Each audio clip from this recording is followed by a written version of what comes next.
Well, good evening. Paul Case here again. There's identity crisis behind me. We're going to get in Mildred and run down to the sawmill, and I got a little order of lumber to deliver in the morning, and so we're just going to haul it on Mildred, and I'm going to let you guys ride along, so come go with me. If I get my setup there. There we go.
Now I got it on pretty good authority that the forklift is way down the other end of the building. So I'm just going to let you help me get started.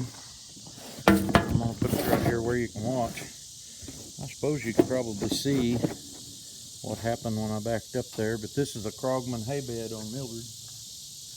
We'll have to put the arms down.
Pretty good looking lumber there, Scott cut, and we do this for 4-state. Sometimes it's boards that are a little bit thicker than ½ an inch, and there's 200 of them in each one of them bundles, so there's 400 of those boards, 8 foot long. It's all different species in there.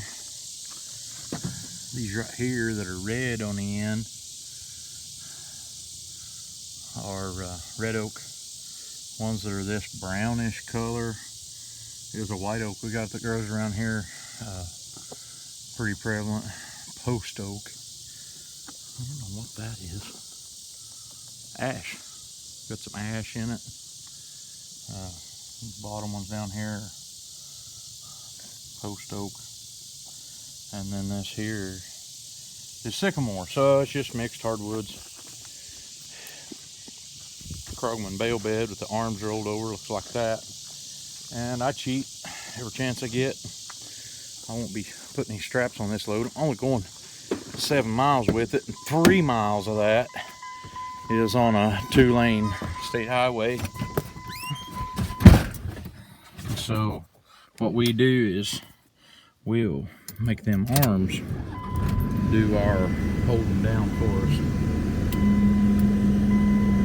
We're gonna roll them up. Throw this window down here where you can see it.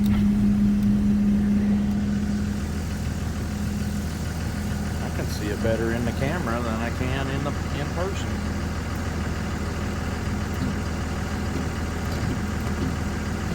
Just reach over there. Put the arm down on it.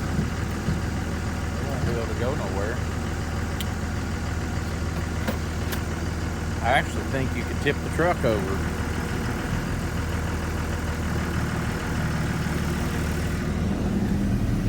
Now, in case any of you have been watching these videos and can't figure it out, Mildred is my truck.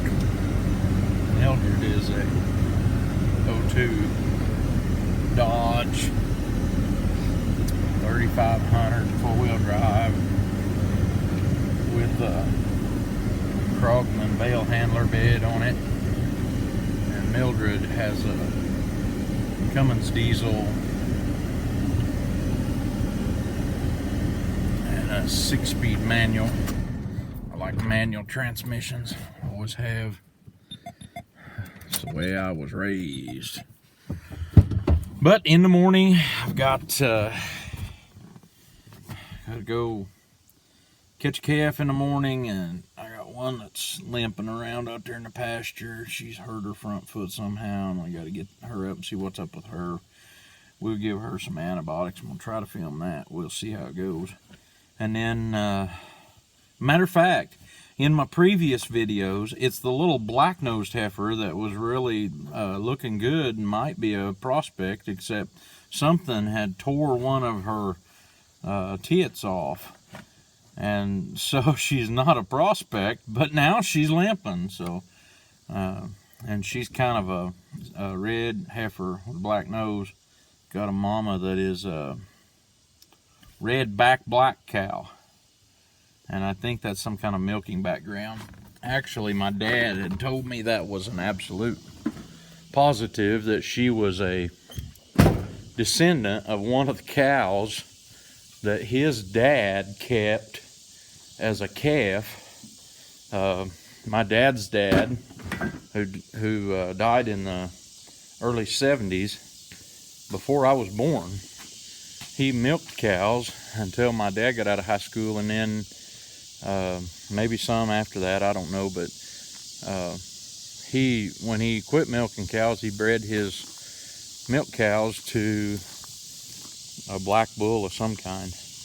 And so there's some of that still in our cow herds. Boy, I wish that would get straightened up. I look terrible. Is that better? Yeah, that's no better at all. Well, but anyway, so we got a calf doctor, and then I got to deliver lumber, and then neighbor called all the way back in June and wanted me to come up and look. Apparently he's having some dozing done. They're taking down some trees, and he wanted me to look at these trees. And I was going to church camp when he called me, and it totally slipped my mind. And so he called me this evening, and I'm like, oh, I forgot to ever go look at them trees. And so sometime about 9 o'clock in the morning, after we get back from 4th State, we're going to load chainsaws up and go up there and see if we can't cut some logs out of his trees. It may be a deal where we have to take the loader up there eventually, but he's got things to do in the afternoon. He likes to lock his gate when he leaves, and I can't say I blame him. And we'll go up there and work in the morning, see what we can get hammered out. That'll make Dakota happy, because he likes to make more money, and he makes more money logging than what he does working for me by the hour. We got excessively hot here today. This is the 20th of August, and Dee and I tried to work a little bit this afternoon, and we just sweated half to death. But it really drains you when you sweat so much and it's so hot. And I actually, before I come to the house, I went down and sat down behind Scott's sawmill so I could cool off a little bit before I come in the house, because the shock of going in the air conditioning I thought would be bad. And so, and I went and rode the four-wheeler and checked the cows, and that kind of helped you quit sweating. But and like right now, it's really still, sun's went down. It's just about 8 o'clock. And I've got a call to make yet this evening. Need to call the guy visited in the hospital and see how old John's doing. I hope he got to go home today, but there've been other reports given to me today that he wasn't. He was still having issues. So hope y'all have a great evening, and we will see you on some video tomorrow. So until next time, say your prayers. Jesus is coming soon.